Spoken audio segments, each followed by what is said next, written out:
Welcome back to When Bad Things Happen to Good People, the podcast about censorship and the arts. My name's Todd Sullivan. Joining me again is Peter Amin. Hello, hello. And once again, we welcome Ayla Amin to the show as a guest. Hello. And today, we are talking about the third volume of Heartstopper by Alice Oseman.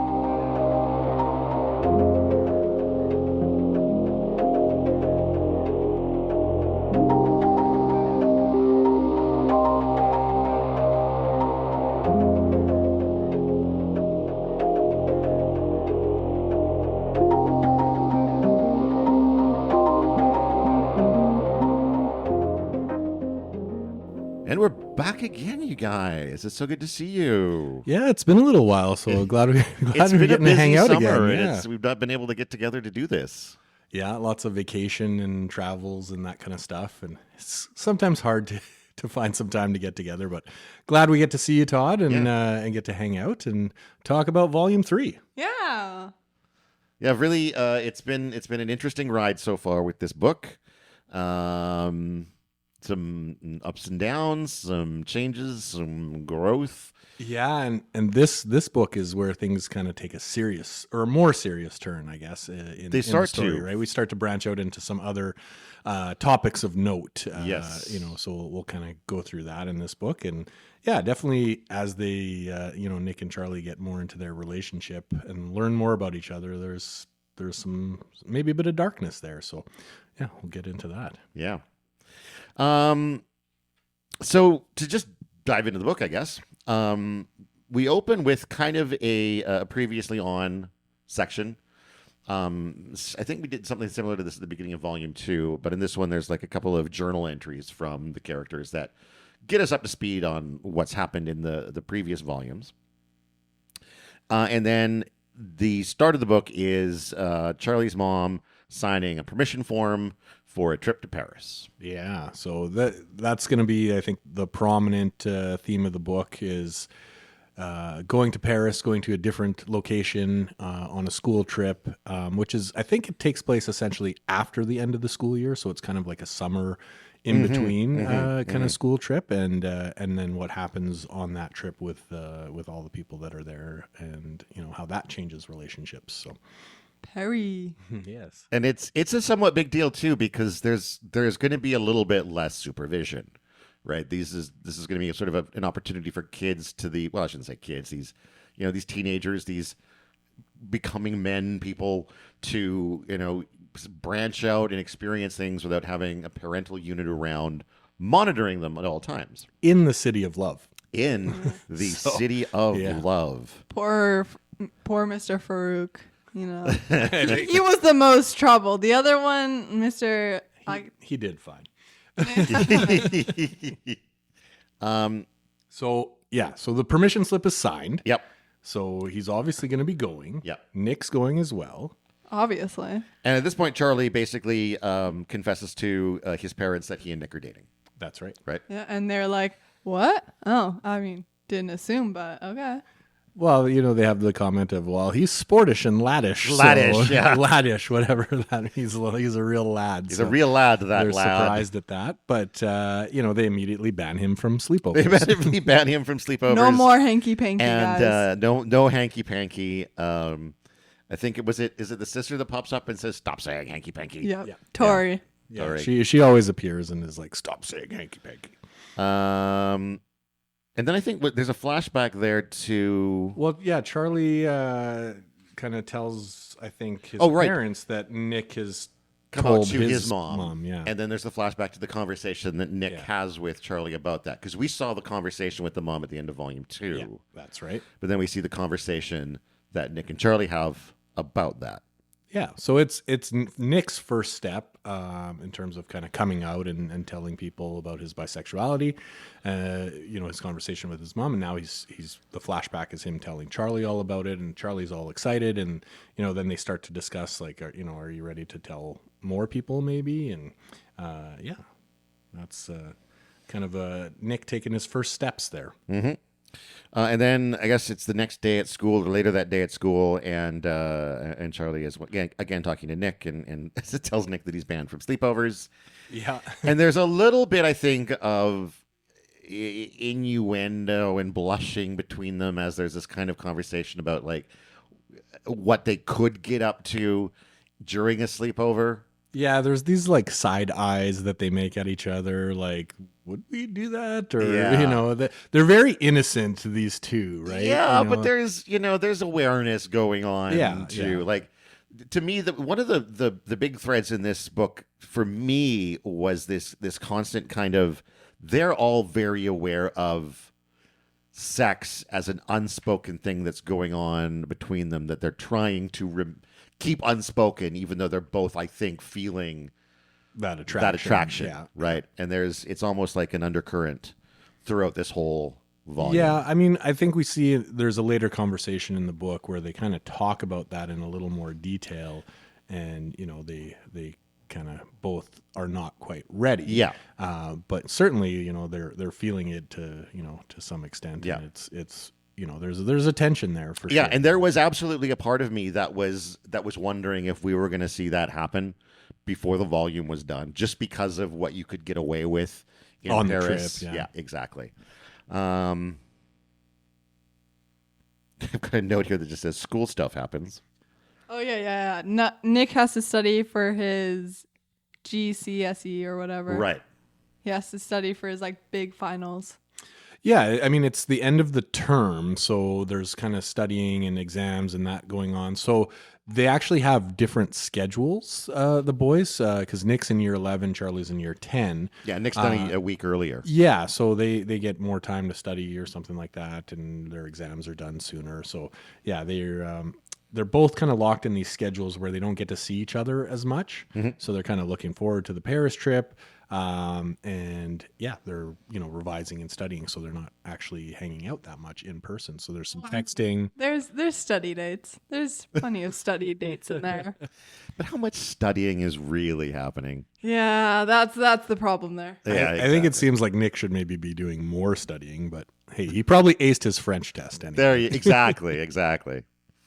Then we have a comment with Nick and his friends who come along and kind of apologize for not standing up against Harry and defending Charlie in the previous sort of interaction. That's right. Yeah. So I think they're, we talked about it, I think, in earlier episodes where they're kind of the three that seem supportive, and that they would be, kind of allies to Nick, but because they were kind of in with Harry, they've, he's put that distance between them. And so they're trying to bridge the gap, which is kind of neat. But they kind of flub it a little bit. So they apologize and they say that they like Charlie and all that kind of stuff. And then one of them says, Charlie's one of your good mates or something like that, right? Yeah. He seems like a really good mate. Yeah. And then there's this panel that's like, all these really good all around Nick's head. And, he's kind of like, yeah. And then he kind of walks away and they're like, why'd you say that? Like, he might have told us. Yeah, because his friends seem to know, right, that him and Charlie are together. Well, and the guy who says, why'd you say that, says, what was I supposed to say? Like, we know you and Charlie are a thing and we're okay with that. And like, oh, yeah, definitely, you should not have said that, right? Yeah. When maybe they could have, right? Right, so, they could have. But, I mean, that's something else that those people are just feeling out for the first time, too. Like, how do we approach this? How do we have this conversation? But it does, I think, kind of expand the potential support network that's out there, right? Yeah. I mean, this book is really about, how Nick and Charlie kind of come out to their peer group and the rest of the world and that kind of stuff. So, I think early on in the book, the friends presenting that, hey, we're sorry and we're there for you and that kind of thing, right? I think it's a good sign for Nick that he potentially has that and maybe helps him feel a little bit better about it. Totally. And we've talked in the past about how this book provides good examples of how to have conversations about this. Yeah, that's right. And I think this conversation here is another one of those where, like, if you're a friend to someone and you've made this mistake, here's an example of how you can approach that in a way that's meaningful, in a way that shows remorse, and hopefully patch things up. Yeah, I mean, obviously, that conversation doesn't fix everything between the friends and Nick, because he still is not comfortable enough to kind of tell them what's going on. But it's certainly the first step, or a good kind of way into mending that relationship, right? So yeah. I mean, like, communication is key. Yeah. So. Yeah. And especially, I would think for Nick and what he's going through, it's got to mean something that support network is still there for him, right? Because I imagine he was feeling somewhat isolated after that after the incident at the cinema or whatever. Yeah. I mean, that was his almost entire friend group outside of Charlie, right? So to be, purposefully drawing away from them. I mean, he was saying that his friends were shit and he doesn't want to hang out with them anymore, right? Yeah. So there's certainly some loneliness there, and isolation that would maybe make him feel, more apprehensive about sharing or about communicating kind of his feelings and what's going on with the outside world. So really good on those three friends, for sure, to try and kind of mend that relationship. Not to spoil it too much, because we won't talk in detail until we get there, but Harry does try to do the same thing later, and it doesn't work as well. Yeah. And oh my God, I love that scene. It turns into kind of a seminal moment. I love that scene so much. Charlie is so awesome, guys. Yeah. But we will wait till we get there. Yeah. A week later from there, after rugby practice, Nick and Charlie are talking again, and Nick admits he hasn't come out to any of his friends. Though he kind of has tried, right? Like he's tried it. He's kind of tried. He's skirting around it and just doesn't quite feel comfortable enough yet. But he's thinking about it and kind of attempting it, right? Yeah. So he's leaning that way. But Charlie also says that he's almost glad that it hasn't happened, because he's stressed out about exams and he's worried about the extra stress of coming out. And he says at one point that all of that stress might finish him off. Right. And I don't remember if Nick kind of pings on that line or not, but I feel like that's the first hint that we get about some of the mental health issues that Charlie's been experiencing. Yeah, I think Nick kind of catches up on it, and then Charlie just is like, oh, it's nothing, it's fine, just ignore it. Right. And then they go make out in the locker room, the locker room, sports room or whatever, the equipment room. And then that's when the coach catches them and is like, hurry up in there. Yeah. And then also asks Nick to come to her office. Immediately after catching them. Yeah. And that's a moment for the coach to sort of open up about her experiences, because this is where, like you had been saying, that the coach is also gay, has a girlfriend. A wife, sorry. That she met playing rugby. Yeah. And she also tells Nick that he's captain now. Yes. Yeah, I mean, that's the original pretense. That's the drawing him into the office. Yes. It's like, hey, you're the captain now, kind of thing. But or you will be in September. While you're here. Yeah. While you're here, I'm an ally. And here's some tips. Yeah. Stop making out in the sports room. Yeah. If anyone says anything, let me know and I'll fuck them up. Yeah. And that kind of thing. Which is, it's good. Again. Well, and she relates some of her experience about, because she met her wife, in the early aughts playing rugby, and, it was maybe a less supportive time, and she went through some shit, and, so she's there and she's a potential support, and she tells Nick, she can come, or she's there to chat with him anytime, he might need. So just another, kind of support system and another ally there for him, as he's dealing with this stuff. I actually think I'm trying to find it.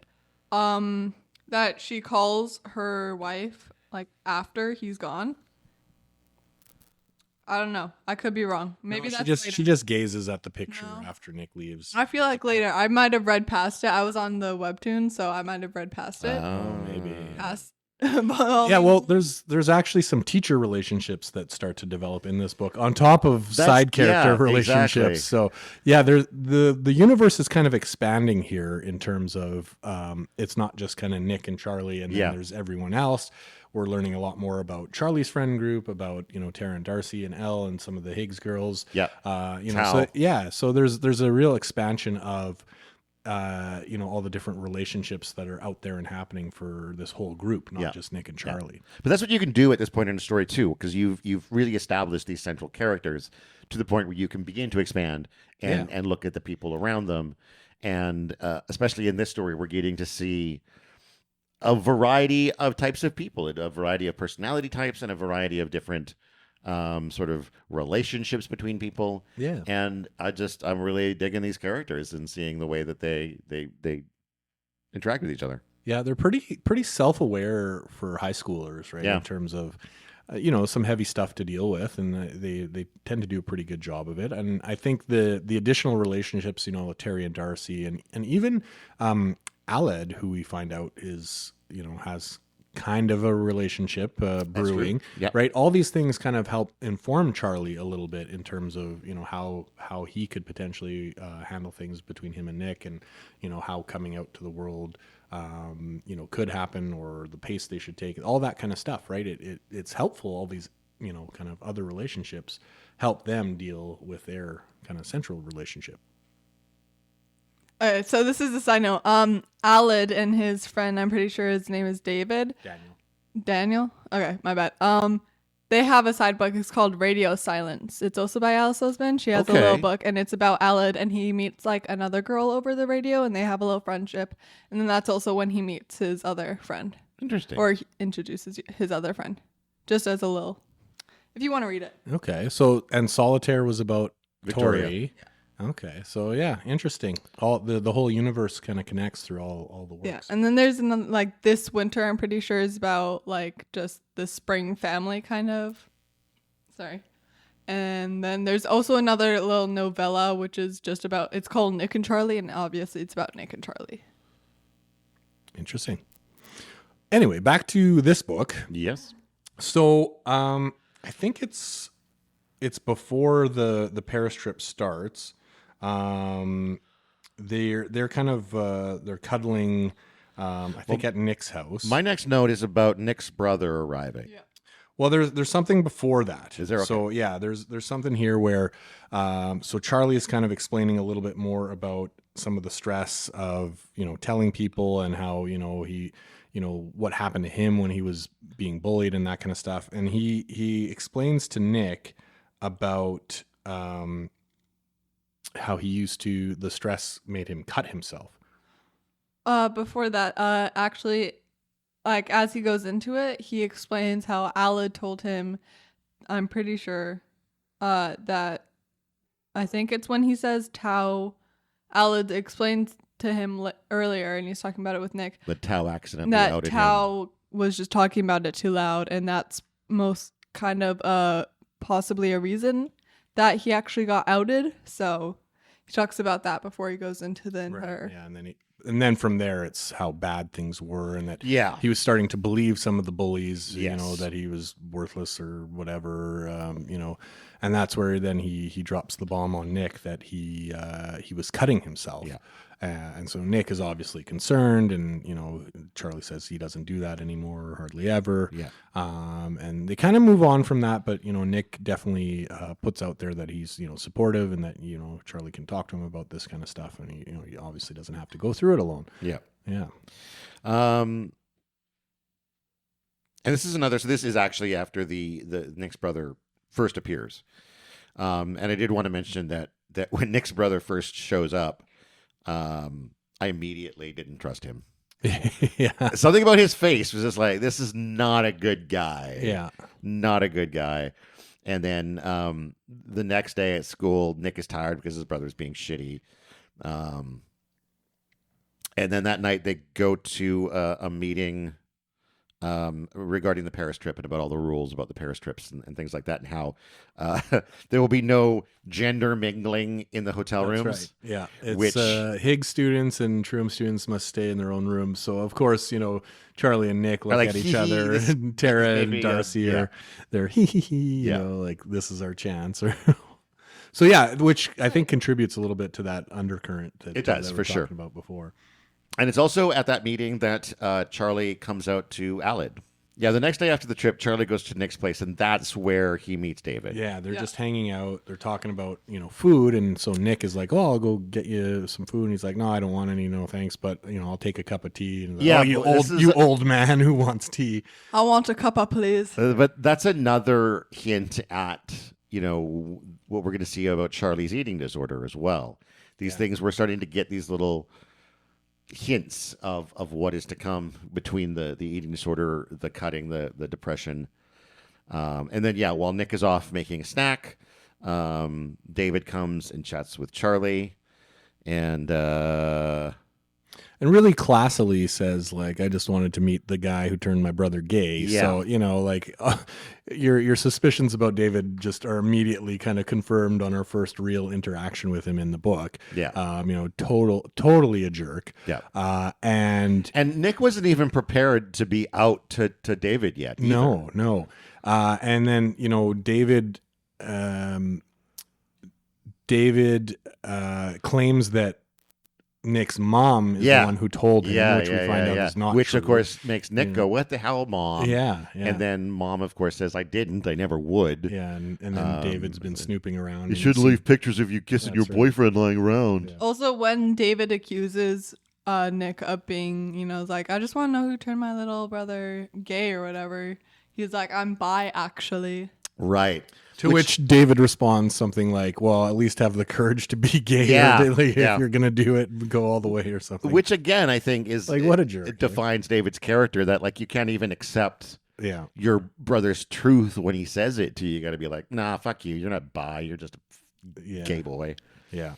So just a real great big brother there for Nick. Yep. But so in the midst of all this back and forth between Nick and his brother, Charlie's like, I think maybe I should go. Yeah. And Nick's like, yeah, that might be best to just get out of town while David's around. But thankfully, they don't have to really put up with him too much, because now it's kind of, we're getting to be time for the actual Paris trip. Yes, true. Yeah. There's a lot of texting back and forth between Nick and Charlie that night. And at one point, Charlie types out, I love you. And then deletes it. Which is another thing that I think is a big undercurrent through this volume, is this wanting to express that and being afraid to. Yes. And it happens for both characters, in the sense that, on the Paris trip, we have a scene where Nick is kind of in that same predicament, where he almost, says something and then says, I really care about you, or something like that instead. So it's definitely, they're definitely progressing in their relationship and having those feelings, but still having trouble in terms of expressing them.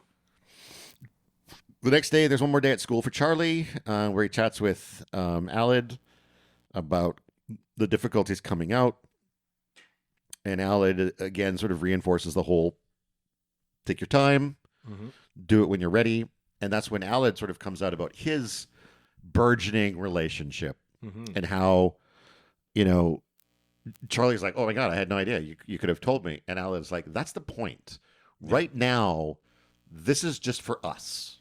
Yeah, this is one of the really neat things that come up in the book around Alid's kind of wisdom that he imparts to Charlie about, hey, like, you're not beholden to anyone. There's no timeline. You don't have to, like, there may seem like there's this pressure to immedially tell everyone once you figured it out, but there's no pressure to do that. You don't owe anyone anything. Yeah, exactly. You don't need to concern yourself about anybody else's feelings but yours when it comes to this kind of stuff, right?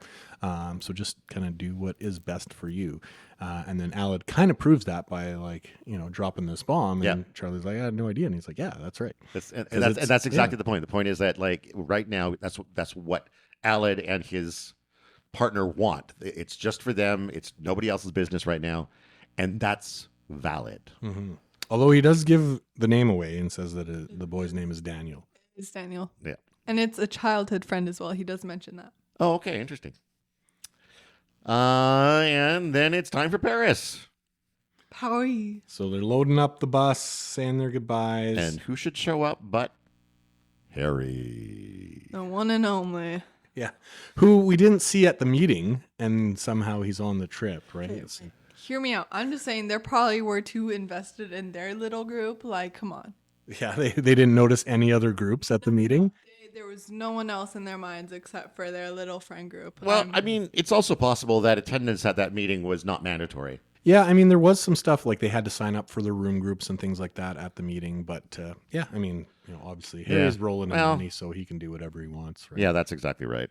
He was busy on my sweet 16th. Okay, guys. Yeah, but regardless, Nick and Charlie agree to not let it kind of bother them. Yeah, they're doing their own thing. They're doing their own thing.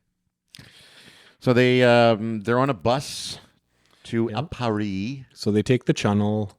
There's more than one bus. So I was earlier I was talking about how it was probably just like a huge group of kids and they didn't possibly see Harry because there were just so many people. Right. So they didn't notice him. And then Father was like, but they fit all on one bus. You're wrong. There's 2 buses in this picture. Yeah, but there's only one in this picture. So. Anyway, they arrive in Paris. Are you saying a bus infiltrated the trip partway through? Yeah, on all the groups. Like, there's only 2 teachers. It's like so the beginning of and both teachers are on the one bus. The beginning of the Dark Knight when the bus pulls out of the bank and like merges with all the other buses. Like the Joker is in this second bus here. That's right. Yeah, interesting. That's what's going to happen. No, no. Anyway, there's just one bus, I think, and then they arrive at Paris. Which is about a 6-hour drive from England through the Channel Tunnel there, and then they're sorting out their rooms, and so the boys get to their room, and there's just 2 beds for the 4 of them, which is pretty norm for a hotel room. Yeah, pretty standard. And so now there's some quick-footedness on the part of Aled and Tao to claim the beds. So they each claim a different one, which means Nick and Charlie cannot share a bed. Yeah, which is probably for the best. Maybe. Yeah. Well, now that they know about makeup, but so Nick and Charlie, and they kind of wanted to share a bed, but probably best that they didn't get the chance to do that, at least not right away.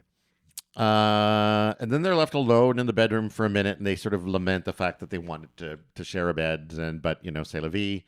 They make out a little bit, and then I don't recognize. This is like literally one of my favorite parts. Is what happens is they have a little kiss, and then Darcy and Aled come in through the door. Yeah. And Darcy's like, "Oh, you're being gay? Carry on." Good job. And then Carry on. And then just leaves them alone. Yeah, I wrote that quote down. That's one of my favorite lines in the book. Nick and Charlie, you 2 coming? Oh, you're being gay. Good job. Carry on. Yeah. They have it in the show. I was really happy about that. Such a good line. Such a good line. Yeah, from our burgeoning alcoholic Darcy. I literally screenshotted it. The first time that I read it on the webtoons, I screenshotted it on my phone because I thought it was so funny. It was awesome. I was like, yes. So supportive, right? Which leads to more of a why are we like this kind of we're always kissing in risky places discussion from Nick and Charlie. Anyway, so then they go down to the restaurant in the hotel, and this is another little kind of shot of panels with not much dialogue where Nick kind of looks at Charlie's plate and how much he's eating. Is this the next morning or? Maybe it's the next morning. Just later that night, like dinner, because they're having pizza. So I think it's just because I think they it was sunny out. Like I think they just went for like dinner or something. Just want to make sure we didn't, because there's a point when they're sleeping that they're like throughout the night they're holding hands between beds. Yes. Yeah, that's the next panel. Okay. After this, yeah. So they eat, they go back to their room, they're asleep, and then their hands are outstretched between the 2 beds. They're holding hands, so there's a kind of a nighttime scene. And then in the morning, they've obviously let go, and their hands are just dragging on the ground. And anyway, then the girls wake them up. Ella's knocking on the door, saying, "Hey, are you guys ready to go?" And Tao answers the door. Like in his pajamas, kind of like, not wearing a shirt or anything. So, and he's had a thing for Elle. Yeah, he's crushing on Elle. And so his state of dress, shocked to see her behind the door. He's like, slams the door. Slams the door right in her face and is like, Elle's out there. What do I do? Yeah. And so then he kind of starts discussing it a little bit with the guys of kind of like, hey, what do I do? And they're trying to tell Tao that, she likes him, and that, he's like, whatever. Yeah, exactly. He's not really buying it, Yeah. and so he kind of storms off to take a shower.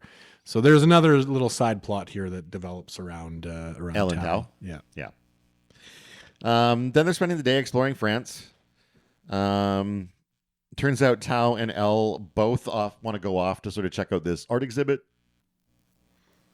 Yeah, and I think the friends have all that was another thing at the meeting before the Paris trip. All the friends kind of remarked on, hey, Tao, Tao and Elle, do they like each other? I think so.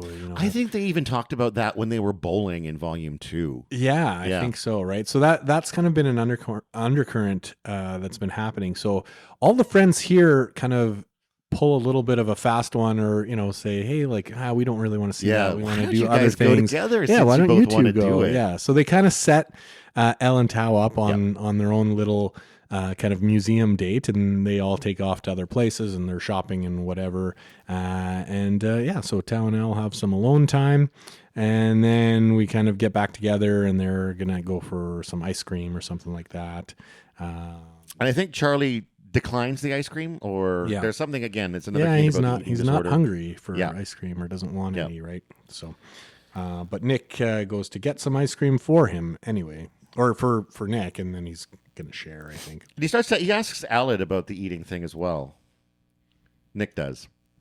Yeah, on their way to go get ice cream, he kind of brings this up with Alice, saying like, "Hey, have you noticed this? Yeah. That Charlie doesn't eat much. I know he's naturally skinny, and kind of all this." And Alice's kind of like, I don't really know, but if you're concerned about it, and maybe talk with him. Maybe talk about it. Yeah. Alice is the sage of the group for sure. He seems to be really, yeah. Then while they're gone, Charlie and Tara talk about. Oh wait, while they're ordering, it shows up right before.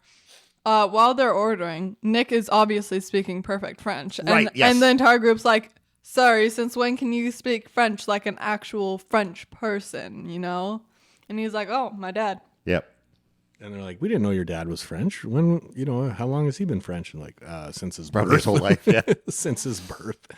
So anyway, the other thing here is that Charlie wasn't part of that group, so he doesn't yet know that's true. that Nick that's true. speaks You perfect get a French big reveal either. later. Right. Keep that in mind for later. Yeah. But yeah, so while they are away ordering ice cream, and that revelation happens that Nick speaks perfect French, Tara and Charlie have a little chat about kind of just the challenges of coming out, and like Nick is still kind of. He can't believe that Nick is his boyfriend, and Tara's like, really, why? And he kind of lets her know a little bit about his insecurities, and that he was kind of jealous of Nick and Tara potentially, and she's like, no, there's nothing that would ever happen. And then he asks her about kind of her relationship with Darcy and how they came out, and that kind of stuff, right?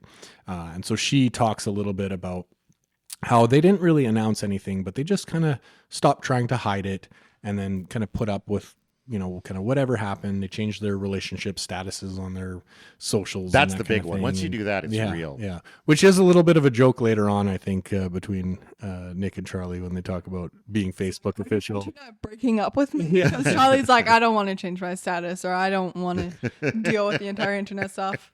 Yeah. But so some more good advice. Like, it seems like all the relationships around them, whether they're fledgling or solid or have been going on for a while, seem to provide some pretty good advice to both Nick and Charlie. And I do think that that's, as much as there's other threads sort of being played along this volume, the main focus of this story is about the challenges of coming out. That's right. There's these long conversations either between Nick and friends, Charlie and friends, about the difficulties, whether you should, when you should, the fact that you don't owe it to anybody, and all of this. And it's very much, I think, the way that every volume has kind of a central message, or I don't want to say lesson, because that makes it sound preachy. And these books, I think, manage to be incredibly educational without being preachy. Yeah, I mean, because they focus on the relationship itself, right? And what a healthy relationship should look like. I mean, if we go back to book one, it started out with an unhealthy relationship with Ben, and then we moved into the path of, hey, these are healthy relationships, or certainly much more healthy than that. And again, what you're saying about this third book and bringing in all these other relationships to not preach, but to provide that guidance and that visual aspect of like, here's what good, healthy relationships look like. Here's what people that are comfortable with themselves look like. And, here's what that confidence is like. And then that reminder of, you don't owe anyone anything, right? Do it at your own pace. And there's no pressure. There's no one right way to do this either. That's right. Yeah. You can have this approach. You can have this approach. You can have this approach. Yeah. So I've got later that night as my next note. Okay. Yeah. I mean, they eat some ice cream and, so is this later that night? Is that the towel conversation? Yeah. Nick tries to, sorry, go ahead. Nick has his conversation with Tao about how he and Elle really probably like each other both. Like it's a mutual thing for sure. And that he should just confess, and Tao's like, I don't, like, who are you to say this? Like, I don't believe you. Like, that's sure, but like, definitely not, And Nick kind of pushes the point a little bit too hard, I think. Yeah. And Tao takes off. He's like, that's right. Yeah. I mean, Tao is, I think, probably not the best at receiving this kind of input from anyone, let alone Nick, who is, not really that close with Tao at this point. Sure. Right? But I also feel like Tao is probably, he's got some self-esteem issues probably. Like, here's this chick he thinks is hot. Wants to be involved with. Well, he also has her on a bit of a pedestal as well. Right. He's thinking so that he's doesn't not help. good enough. That's right. Because she went through all this difficult stuff in coming out and finding herself, and I'm just this schmuck kind of a thing, and yeah. And he also values their friendship, right? So he's Right, got that additional fear of, if Damaging he does that. try and, do something romantically, that Totally. it could ruin their friendships, right? So, he's got a lot kind of going on there. But, it is clear that he does like her. Yeah. Yeah. And good on Nick for, trying to, be part of that friend group and open up with Charlie's friends, right? So that, even though it didn't go well. If you don't already have that feeling that this person might like you, it's hard for another person to convince you of that. So later that night in their room. Oh no, wait, never mind. That's the bit I was just talking about. And then Charlie comes out of the shower and he's like, "What just happened?" Yeah. Yeah. Why did Tao storm off? What did you do? yeah, Nick? awkward. Like, yeah. And then they wrestle and they have their tickle fighting again. And so much making out. Yeah. And then is this where the love bite happens? I think so, yeah. This is exactly when it happens. Real Which time. I refuse to call a love bite. I just call it a hickey in all my it's a notes hickey. because I'm that's like, they call it a love bite. I was such a like, that's kinda Britishism, weird. right? Right. Well, I mean, they use it in the book, so Right, I know, but the, it's the British term. But yes, Right, I'm just trying to it's a love bite. it's a love bite, mate. It's a love bite, Bite. mate. Do you like my love bite? Yeah, so that happens. Charlie's pretty into it, and they don't really realize at first, but the next morning, No, but things do get hot and heavy that night that leads up to the love bite. That's another one of those moments of like, if they didn't have better self-control, it could have led to something, right? That's right, yeah. Which again is sort of why I was beginning to anticipate this happening, because it starts to build and starts to build and starts to build.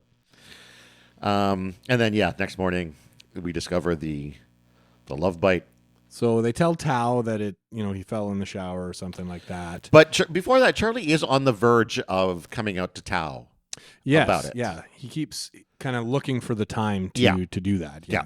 But then, it says he fell in the shower, which I'm trying to imagine. Well, when they first found it as well, Nick's like, "Oh my god, did I do that?" As if like he wasn't there when it happened. Yeah. So. But I think a lot of times when it comes to that, and it's been a while since I gave or received a hickey, but it's like, you don't always think like that's going to be the result.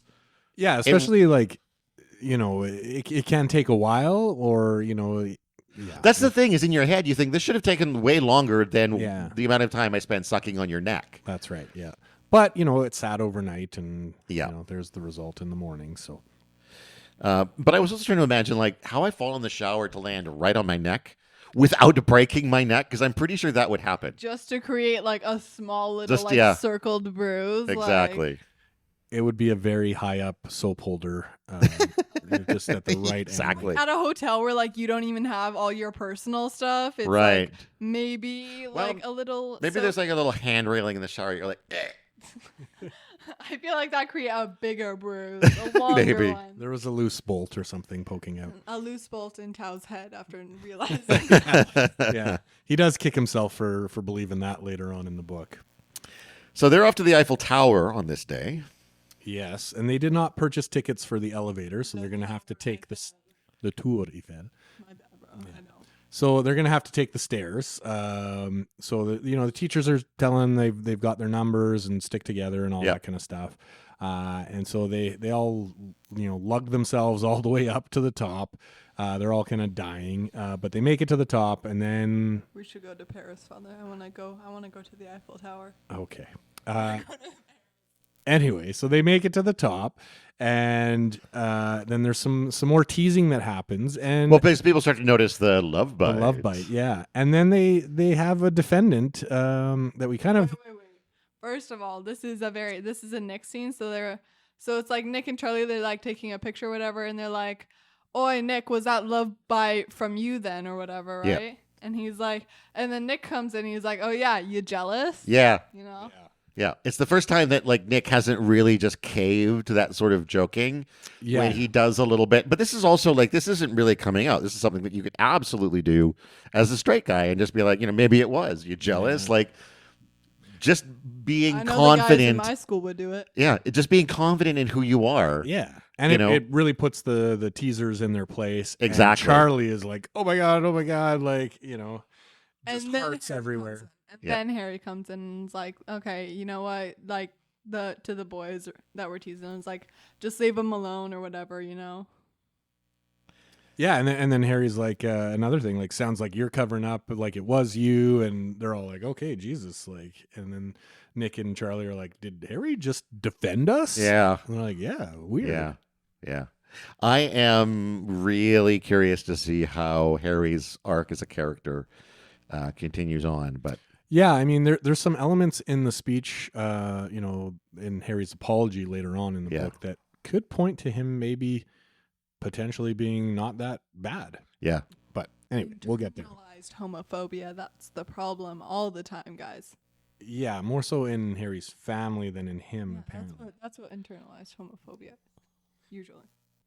Okay, so then what do we got going on the Eiffel Tower here? Snapping pictures. Nick misses a call from his dad and tries to call him back, but he can't. And that's sort of my first thought, where there might be not necessarily a problem, but like I don't feel like they're close, him and his dad, right? He misses the call. He tries to call back immediately. There's no answer. Yeah, and I mean, obviously, Nick lives in England with his mom. They don't. His dad's in France. Yeah, so they're obviously not seeing each other very frequently. Yeah, there's obviously no weekend visits or things like that, right? At least none that we've heard of yet. Yeah. And then while doing different sets of pictures at the Eiffel Tower, Charlie takes a picture with Tao, and this is where Charlie comes out to Tao about his relationship with Nick. Yeah, But also, and Tao's initial response is like, "Oh yeah, did it happen this week?" Or Yeah. something like that. He's like, It's it's been a a while. couple months." and Tao's like, do other people already know? And so this is where Charlie also comes out to Tao about how Tao had accidentally outed him that led to all of Charlie's issues before. That's right. So Tao is obviously hard on himself about this, and he says I'm a bad friend. Yeah. And, I'm an idiot and all that kind of stuff. And he, that's not what Charlie was trying to get across at all. Right, But yeah. Tao kind of storms off a little bit. And now Charlie's all fucked up because Yeah. he feels bad for making Yeah. Tao feel this way. That's right. Yeah. And it was, all he wanted to do was come out and kind of share Yeah. this with his friend. Yeah. And now like there's another thing that needs to be repaired in his relationship with Tao. Yeah. So. And I don't know if going forward, if there's any more people in Charlie's life that he would need to come out to about this, but I feel like after the situation with Tao, he's going to maybe be less inclined to, because he doesn't want to, like, if he's held off on telling somebody else for whatever reason, he's not going to want to deal with that reason either. Like, I think like this is rough on Charlie, because he really wanted to come out. He really wanted to tell his friend. He had a valid reason kind of for like not doing it. And now in trying to do kind of the right thing, he's caused this guy pain that he did not want to do. That's right. Yeah. But yeah, I think you're right, though, that this is kind of the last part of his friend group, and that there probably won't be more, kind of opportunities like this where, he could potentially fuck up a close relationship, which is good. And, we will see that Tao and Charlie mend things a little bit later on. But certainly it didn't go the way Charlie hoped it would. Which, again, I mean, as we talk about the theme of this book, about the challenges of coming out and how it doesn't always go smoothly and that kind of thing, right? This is just an example of, even with the best intentions, right? Yeah. Things might not always go exactly as you think. But, I mean, as we see later in the book, it doesn't mean you can't deal with it and improve things. Sure. Either, right? I mean, they do definitely mend their relationship and patch things up, and things are all kind of good between Tao and Charlie by the end of the book. Yeah. But yeah, certainly didn't go well in the moment. No. Next morning is my next note. We've got Charlie not hungry again at breakfast time. And Nick offers to wrap up a croissant for him. Yeah, well, Charlie says that he's feeling a bit ill. Yeah. Right. And so Nick's like, "Oh, I've got some paracetamol, or can I help you with anything?" And then wraps up the croissant for him to eat later, which turns out to be pretty prescient. Yeah. But so then they head off to the Louvre. Yep. I want to go there. I want to see the Mona Lisa. I've heard from It's Darcy disappointing, that it's apparently. rubbish.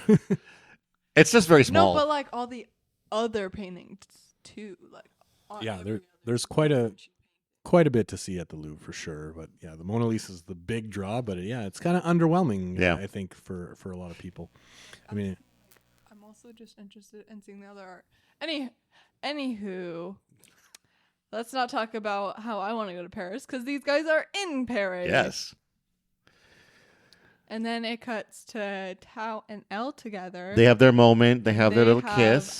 Kiss. Yeah. Finally. and it's Elle that makes the first move. So Of all this course it time, is. all this time, Tao has been, very worried about upsetting the friendship, or like doing anything that could harm things. And Elle has meanwhile been kind of pining away, and we don't really get much from her perspective. That's true. That's true. Through any of the books, but she makes the first move, and clearly she's not going to wait for Tao to get over all his issues and do something. So she makes the first move, and it seems like it works out pretty good. As an aside, are there any? Do you know if there are any books that deal further with Tao and Elle's relationship? Definitely not the fourth book. The show does dive into it a little bit more, for sure, but no. What about the novels? Anything in the novels? No, not that I know of, because the novels are more about like other side characters that aren't ever really mentioned. Okay. So I'm just curious. Maybe Nick and Charlie, but that's probably mostly about Nick and Charlie, is what I'm guessing. So Yeah. I mean, you got to think there's enough material in Elle's story of, going through that trans struggle. Yeah. Changing schools, like going through. Yeah, the that's sort of one of the process. reasons I was curious about it, because that's a whole other thing, right? Which, would be a book or more. Yeah. Right. So. actually, at the end of this book, I totally forgot.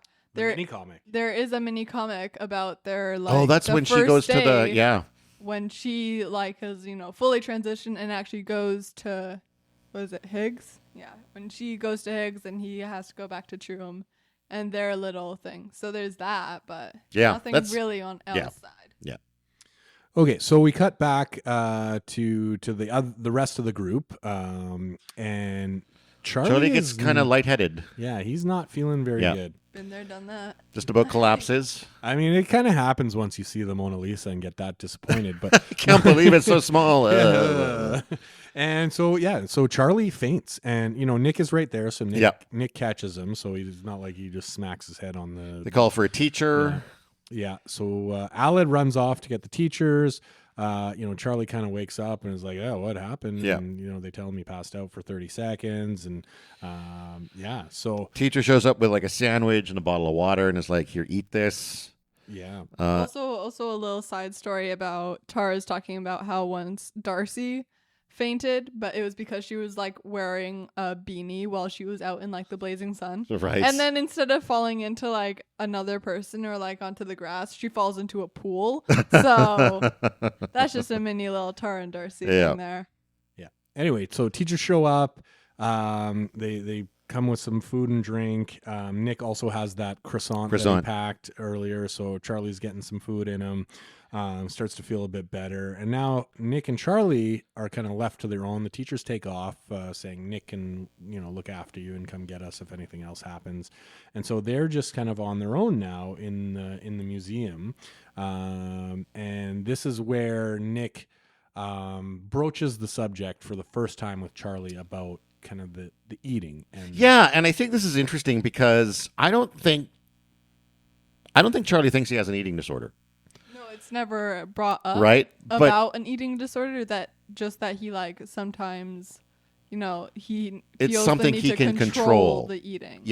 But this is what I think is interesting, because what he is literally describing is an eating disorder, like that feeling and that desire to do that, but I don't think he's aware that that's what it is, right? Well, I mean, I guess maybe he doesn't see it as a problem, right? Potentially, right? And the way he explains it to Nick, in the moment, Nick, I think, also doesn't maybe see it as serious as it maybe is.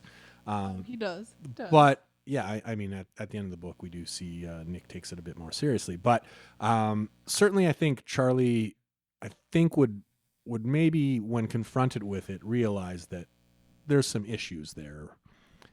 Maybe he doesn't see it as a problem now, but I think if push comes to shove in the next book, he would probably admit that, there's something unhealthy there anyway, just in the way he kind of describes it as, so much kind of focus and control that he puts on that versus other things in his life. But yeah, certainly he doesn't right now look at it like a problem. Yeah. And then he does eat. So he eats a sandwich and a croissant and stuff. And, so he's feeling better and less shaky. And then they go on to explore the Louvre, just the two of them. Mm-hmm. And then Nick calls his dad. Right? Nick calls, or does his dad call Nick? Father, can you say that entire thing? I think his dad calls him, and so he's like, "Allô, papa? Oui, ça va bien. Je suis au Louvre. Est-ce qu'on va se voir cette semaine? Like, are we going to see each other this week?"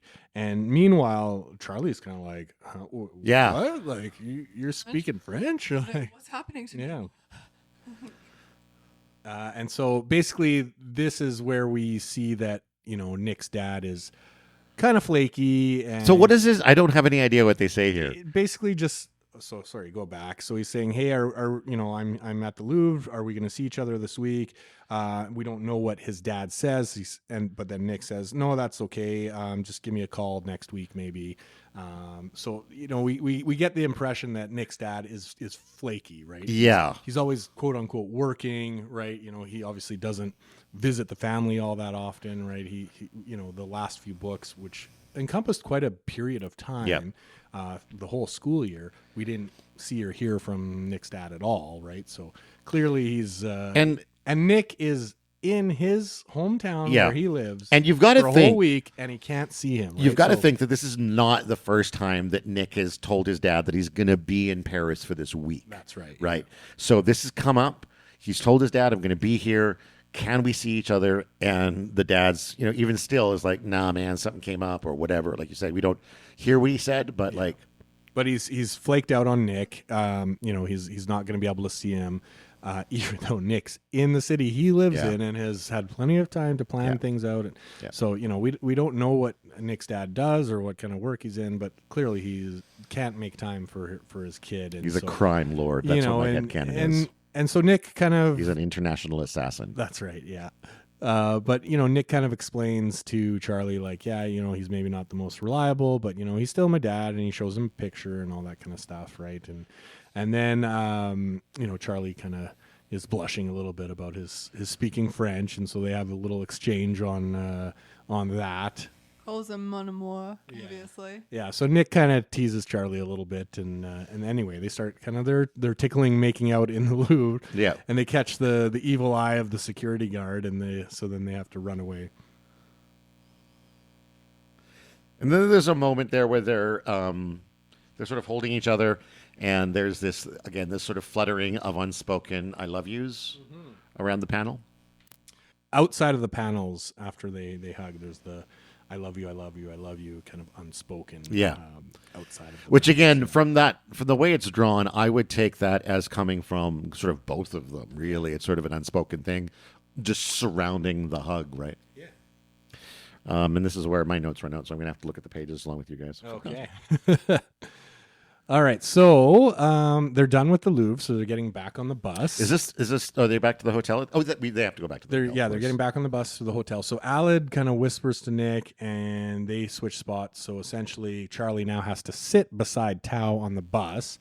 And so they get to conversing a little bit and into kind of patching things up.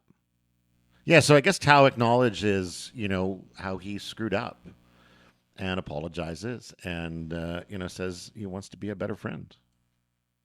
And then he talks about the extreme crush Charlie had on Nick. And Nick over here is like, extreme crush, you say?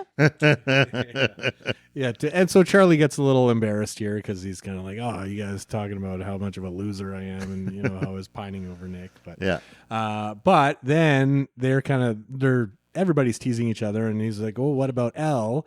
And so Tao drops the bomb of what happened at the Louvre. We kissed. They kissed in the Louvre, and they're all excited for him. So, yeah, the day just kind of ends with a real kind of good note there that things have progressed for Tao and Elle. Tao and Charlie have patched things up, and Nick seems to be kind of still more friendly with Tao, and so everything's kind of moving in a good direction there. What do we got here? We got the morning. And then you got Tao kind of being like, that really is a love bite, not just like some weird bruise that you somehow got in the shower. And and then he's like, why didn't you just borrow some makeup from the girls? And they're like, yeah, exactly. We did not think of that. Oh my god. Yeah. And so I love the drawing here of both their faces. Yeah, oh damn. Yeah. We're dumb. Why didn't we think of that?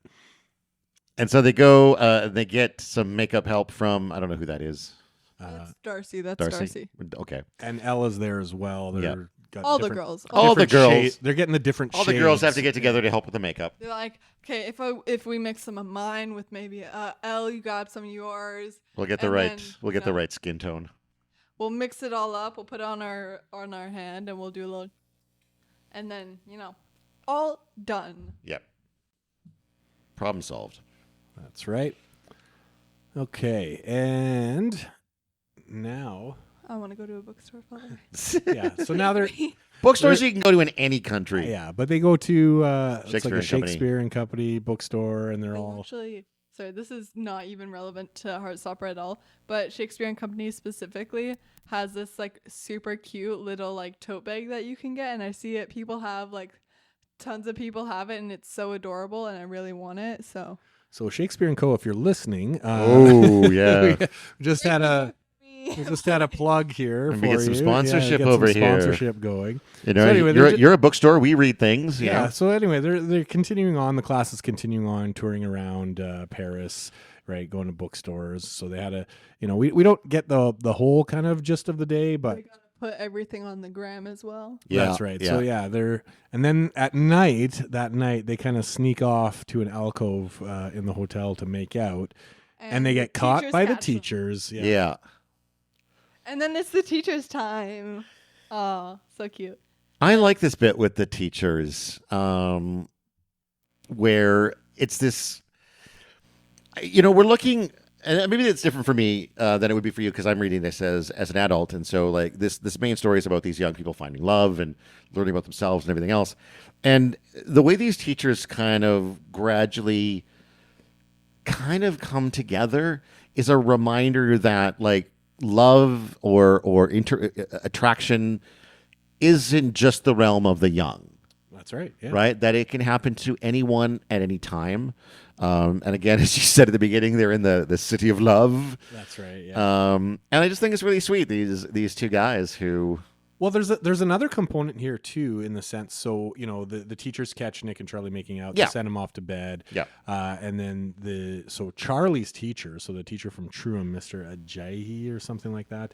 He said, "Oh, they're clearly dating," and Mr. Farouk from the Higgs school is kind of like, "Really? I didn't know." He's actually also at Truham now.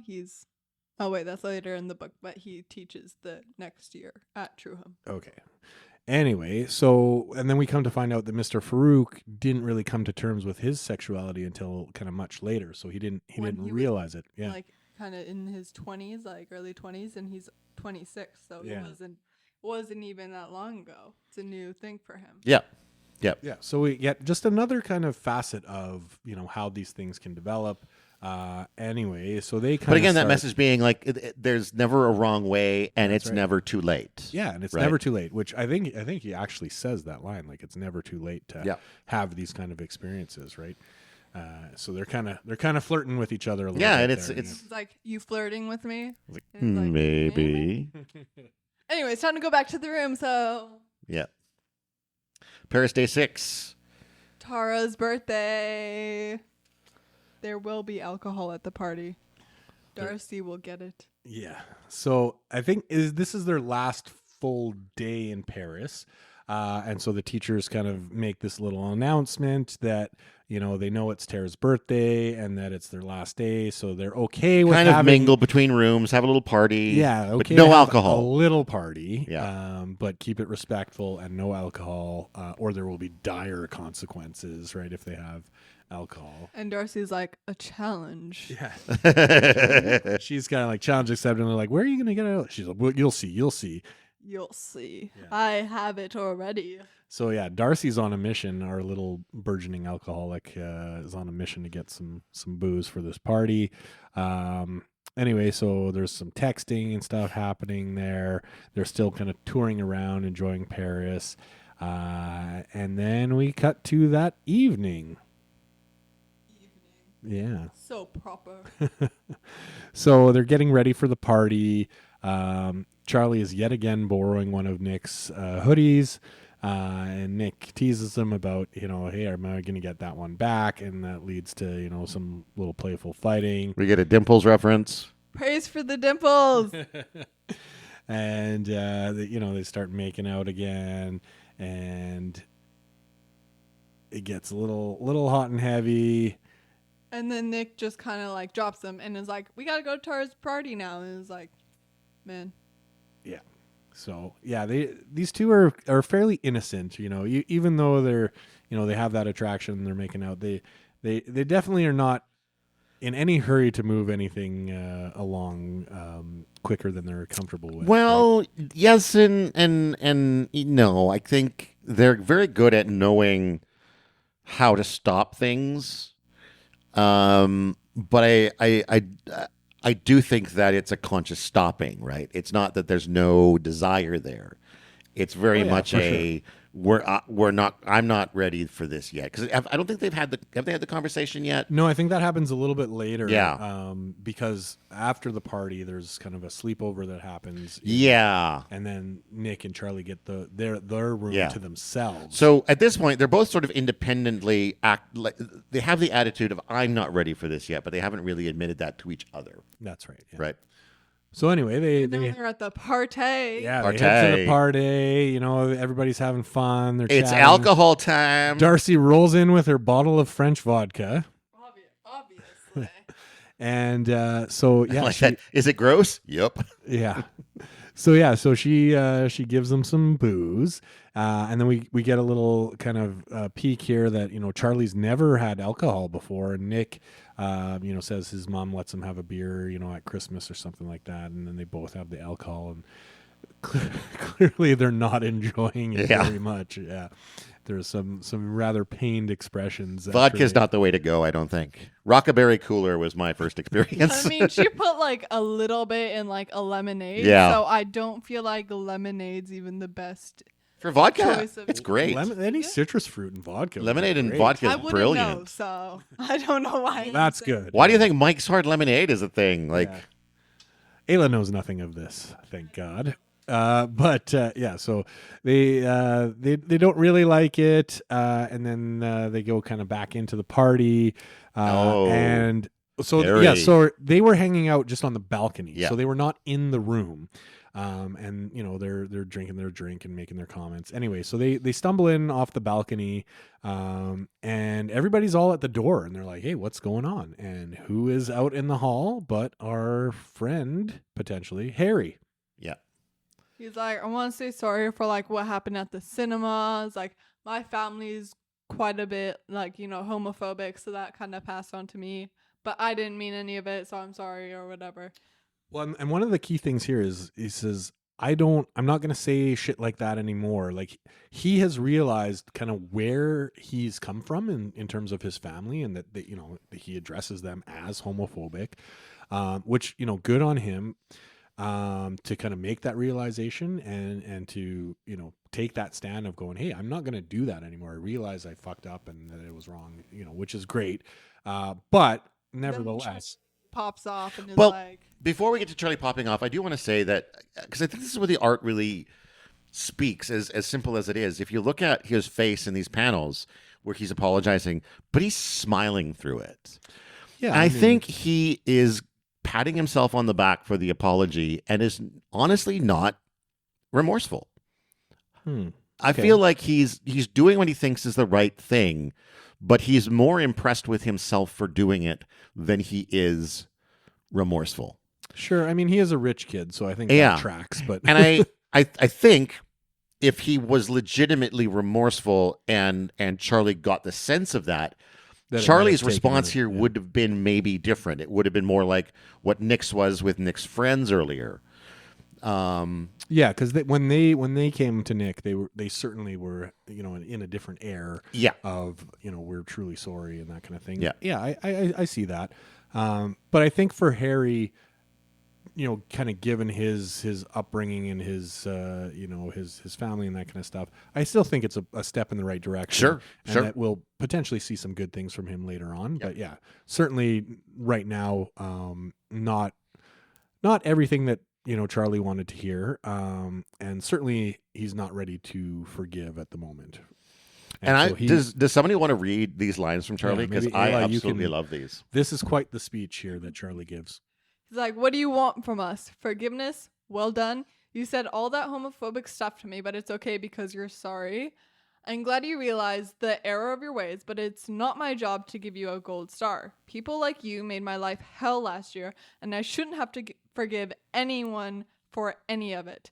You don't get to ambush me into forgiving you in front of everyone. One sorry doesn't make up for all the things that you said.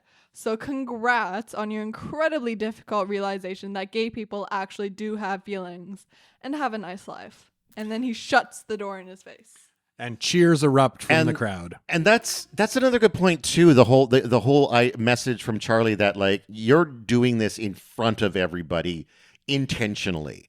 You're trying to make yourself look good. But again, when Nick's friends did it, that was a private moment. They came to Nick privately and were like, "Listen, man." And in this case, Harry is making a scene of it, I think, intentionally.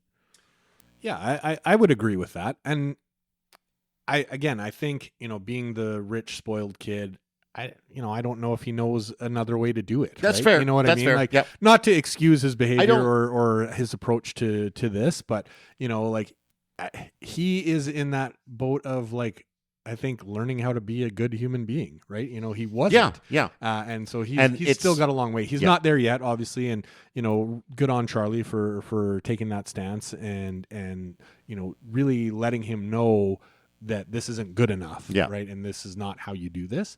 But I think I'm hopeful anyway that in later books we'll see maybe Harry change, because I mean that's another kind of facet of this story is some of these people that grew up in a world where they were taught to hate, or that this is not natural or whatever it is, right?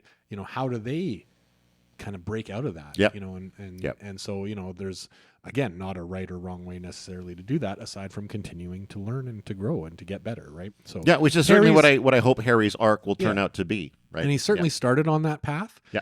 You know, I think the defending them at the Eiffel Tower, you know, the coming to apologize at least, you know, maybe he didn't do it the right way, but the fact that he's trying to do it at all is some good potential growth from Harry. Yeah. So we have sort of Nick and I guess Nick just checking in with Charlie after all that to be like, you know, are you okay after all that? Like, that was intense. Yeah, it was pretty intense. And he seems good. Like, it seems good that he's like gotten that off his chest. And then it's time for Truth or Dare. Yeah. Any high school party has to have a Truth or Dare or a spin the bottle type of situation. Yeah, I like always. how, well, they incorporate the spin the bottle into the truth or dare. Well, yeah. That's usually how you do Truth or Dare. There's there's the usual, like, when it's just like a small group where you just ask each other. But when it's like a larger group of people, you have to use a bottle to make it easier. Yeah. Otherwise, who knows who goes next? We used to use lawn darts, but they don't let that happen anymore. But you throw the lawn dart at the other kid's head. Your turn. Yeah. Anyway, so Truth or Dare starts off kind of tame, you know, take your sock off with your teeth or whatever. And then it starts to get a little more interesting.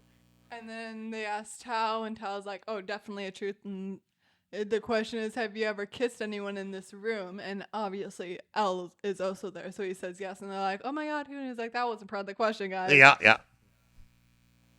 And then Stick it's the Charlie's rules. turn, and he takes a dare. Brave. So he takes the dare. And they dare him to kiss James, who claims he's straight. You know, he's not gay, but he'll do it for the dare. But Charlie backs out, saying, and he's sitting right beside Nick, right? So, Right. you know, like he's sitting right beside his boyfriend. They're still not out to everyone Yeah. at this point, right? So he's kind of like, I don't want to kiss some random dude Yeah. right in front of, and they're literally like face by face sitting next to each other, right? Because James has climbed over to Charlie at this point, and so he's like, no, I don't really want to do that. And Nick's kind of like, you know, seems kind of okay with it. Yeah. But, you know, anyway, so this now Now he decides to take a truth. that's right. And then someone asks who gave him the love bite. And he says someone on his trip, and that's not a good answer. And now people kind of start to get involved a little bit, saying like, hey, you know, you can't do, someone might get accidentally outed. Yep. You know, we got to be careful here. And then people are like, well, you know, why can't we have secrets if we're playing truth or dare? It's a fair point. At which point Nick kind of pipes up and says, you know, I know who it was. And the room goes quiet. And Nick comes out in front of Yeah. her. He says, it's me. Yeah. We're dating. And he grabs Charlie's hand. And like, that's just a really, really lovely page that, you know, that I'm reminded of here. They grab each other's hand, and Nick says, we're dating. There's also a bunch of flowers around them. Which Also is a bunch of adorable. I love flowers, all yeah. the little doodles. And this prompts a slew of questions from the crowd. Some people saying, I knew it. Oh my God. And, you know, how long? And so there's like this whole back and forth. And then I think some of Nick's friends asked like, hey, do you want us to keep this a secret? To which Charlie says, no, like we're cool. okay. Like, I think this is time. At which point Darcy is now Kind of ill. the from- vodka hits her and she's Yeah. like, Oh, I'm feels not- so yeah. good. At which point they run to the teachers. Like, this is weird. I mean, I don't know what kind of high school kids would drink and then like, I'm feeling sick. Let's go run to the teachers. Like, Because there's no one else. It's like late at night. And You they're just not- go and vomit. yeah, just go puke and rally. But anyway, this is stuff they'll learn. They'll learn. Yeah. Anyway, so they run to the They teachers. covered it up with food poisoning, okay? She just said she's feeling ill. She doesn't... Yeah. The bottle isn't with her anymore. It's fine. That's right. Yeah. They So buried anyway, the evidence. Yeah. And so, you know, Mr. Farouk is skeptical, like food poisoning, really. And then she pukes. Darcy pukes on Mr. Farouk's bed. So they kick everyone else out. And then they got to kind of deal with that. It's Mr. Ajahi's bed, actually. Oh, okay. Anyway. Details. That's for later in the book. Yeah. Well, one of their beds is out of commission, which helps later on with their story. Anyway, so now the party's kind of over, and there's a little sleepover that's going to be arranged. So Tao and Alid are going to be staying in the big giant room. Yep. And so Nick and Charlie will have their room all to themselves. So they head over there to their room, and they're, again, just playful with each other. Like we came out to an entire room Yeah. of schoolmates. Yeah. Look at us. Look at us. Yeah. And yeah, so hey, are you still feeling okay about it? I feel, there. Nick, I think, says I feel good, or I'm okay with it. And yeah, so then they, start making out again. And yeah, they stare at the bed. So there's kind of, one bed that they could potentially share. Charlie jumps in the bed, and then Nick says, "Oh, that's my side," and jumps in, and they're wrestling around and all that kind of stuff. And then I think we get to another conversation here about, how far they're willing to go, or that they're ready to go. And there's some serious embarrassed faces here as well. So yeah, they're getting hot and heavy. They're making out. Charlie says, "Is this okay?" Nick, sort of in a shaking voice, is like, "Yes." And Charlie is just sort of making sure. They didn't sound very sure. And Nick is like, "I'm sorry. I like it. I don't think I'm ready to do anything more than kissing yet."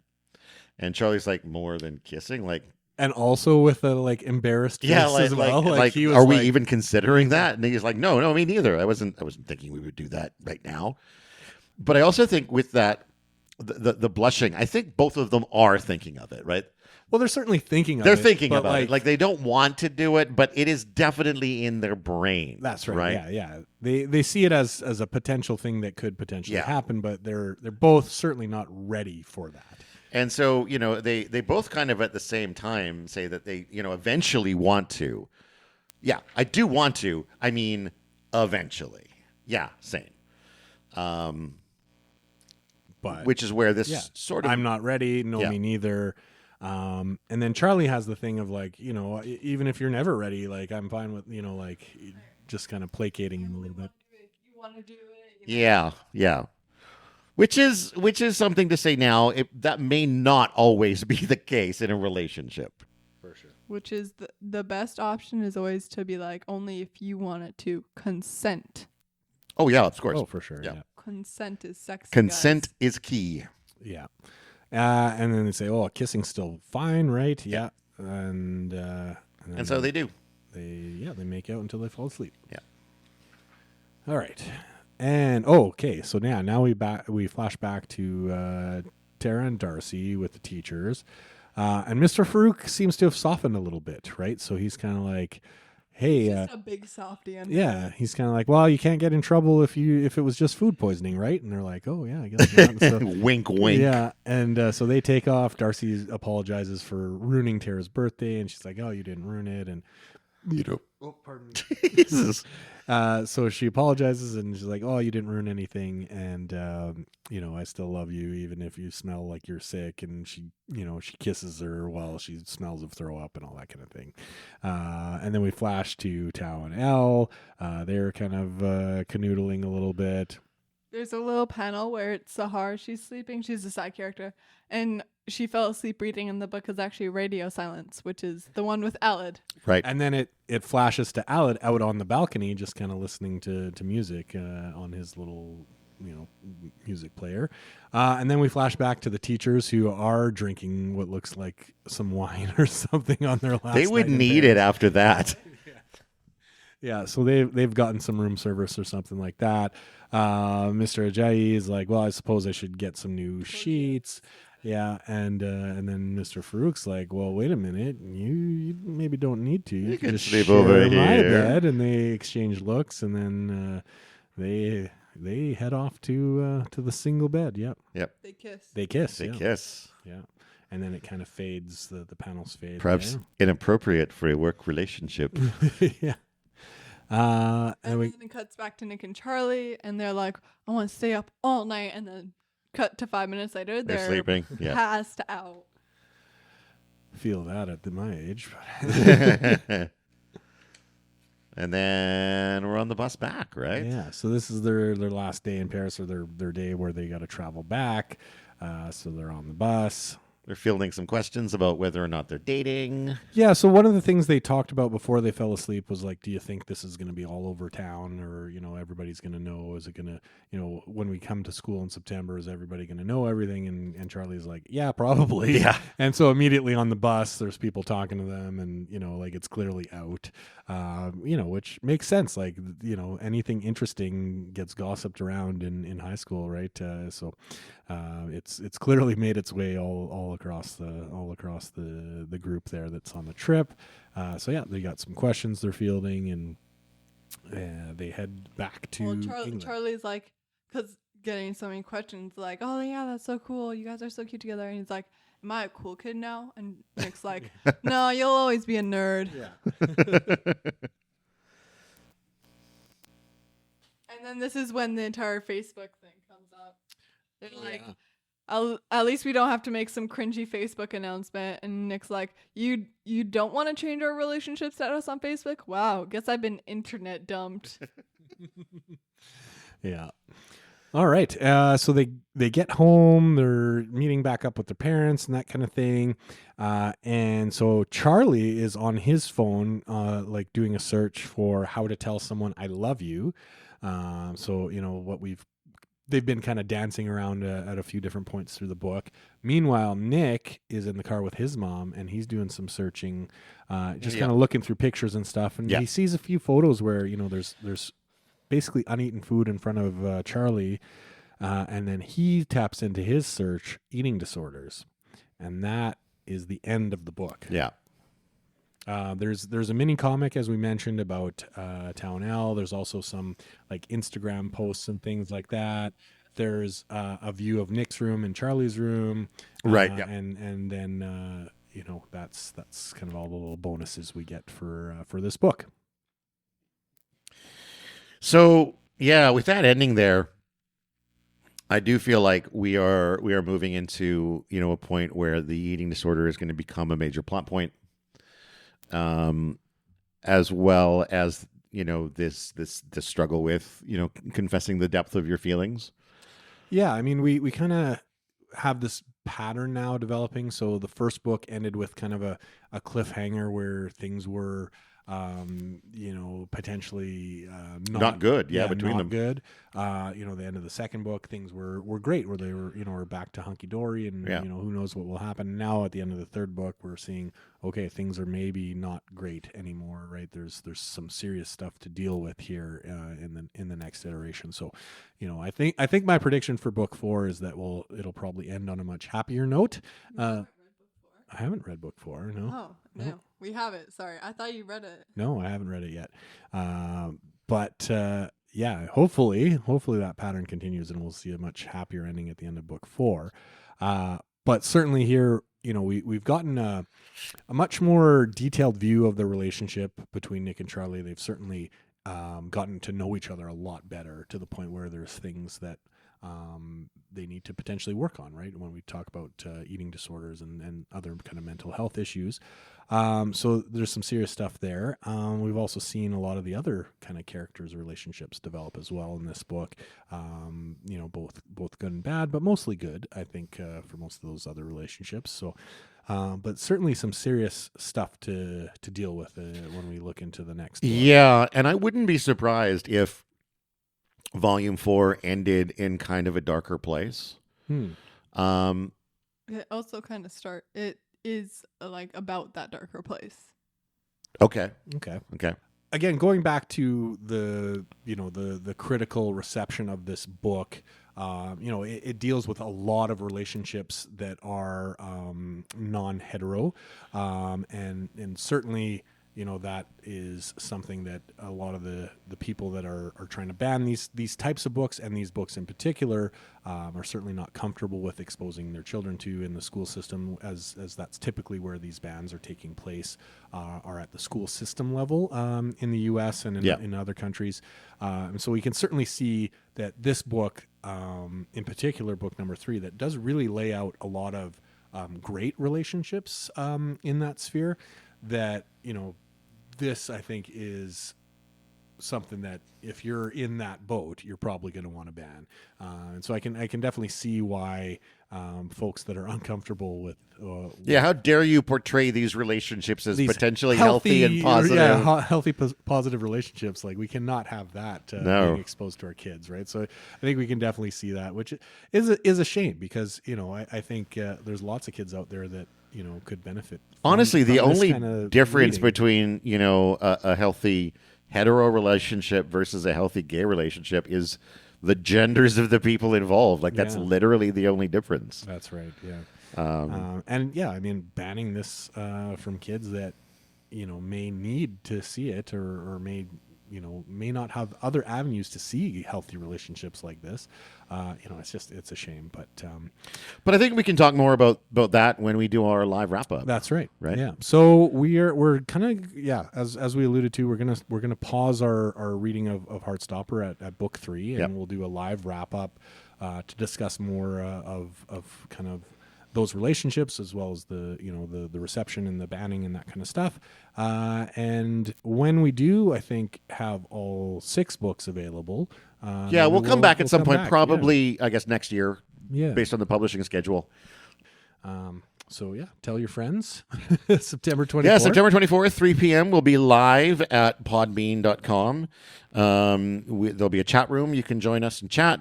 And you, of course, can call in and share your thoughts about the podcast in general or this book specifically. If you do want to call in, you do need to have a version of the Podbean app on your phone, and you do need to have a headset connected to your phone, either wirelessly or wired. But we would absolutely love to hear from you. Yeah, and as Todd said, I mean, it doesn't have to be necessarily about the book. It could be something we've covered in the past, or maybe if you have any ideas for things we could cover in the future, we're always open to that as well. And we had a really good conversation with a caller last time about stuff that wasn't really related to what we were talking about. So any interaction that you want to give us, we're desperate for outside contact and further discussions. Any final thoughts? I don't know. I liked it. I'm obsessed with Heartstoppers, so this was fun. Father, you need to watch the 2nd season. And I'm really excited for the live. Maybe my friend will even join too. Yeah, go harass your friends. Yeah, and, get all your friends to download the app and listen to the podcast. I'm texting them as we speak. Excellent. Right on. Excellent. I will say, just in response to watching the show, we did start watching it, my wife and I, but I tried to kind of stop and stick more to the books. I noticed in some of our other episodes, I kept referring more to stuff happening in the show, and it can get kind of confusing. Yeah. Because we are really focusing on the books and the art and that kind of stuff. And to I know Alice is involved also with the production of the show, but it's a different medias, thing. Yeah. And the stories are different. They do diverge, and different things happen. There's different characters, all that kind of stuff, right? So I wanted to try and keep it clearer in my head about what's actually happening in the book versus the show. So, but we can certainly talk more about that if people have watched the show. And I'm going to try and finish the 2nd season before we get to our live episode. Maybe I'll try to watch the 2 seasons before then too, so I can chime in on the show. Yeah, and then we can chat about. Is it on Netflix or? It's on Netflix. Yeah, and I think some of the differences too between the book and the show are maybe worthy of comment because Alice Oseman is involved in that production as well as an executive producer. So she does have a cameo at the end of the 1st season in the show, and I'm not sure if she also appears in the 2nd season or not. But she's definitely heavily involved in the production of the show, which may make for some interesting discussion on what changes she agreed to make to the characters and the story, and not just agreed to. I mean, it's entirely possible that she was like, I've realized there's a better way to tell this part of the story as well, right? Like, because we do get more in depth with some of the characters.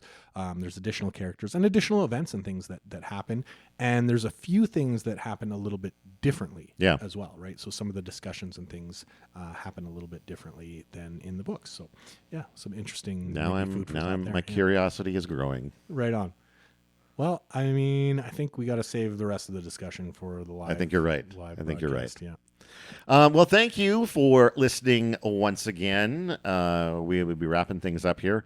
As always, you can find more about this podcast and other podcasts at blahblahblahmedia.com. That's BLAHBLAHBLAH media.com. All the podcasts are there, as well as links to our merch, links to our Patreon, links to just buy us a coffee or buy us a beer if you want to. We'll even shout out your name if you buy us a beer. We'll say, hey, thank you, person X, for this lovely beverage. And we'll probably drink it while we record. We will absolutely drink it while we're recording, and we'll tell you whether the beer sucks or not. That's right. That's that. I've been Todd Sullivan. I've been Peter Ammon. I've been Ayla Oseman. And until next time, go read a fucking book.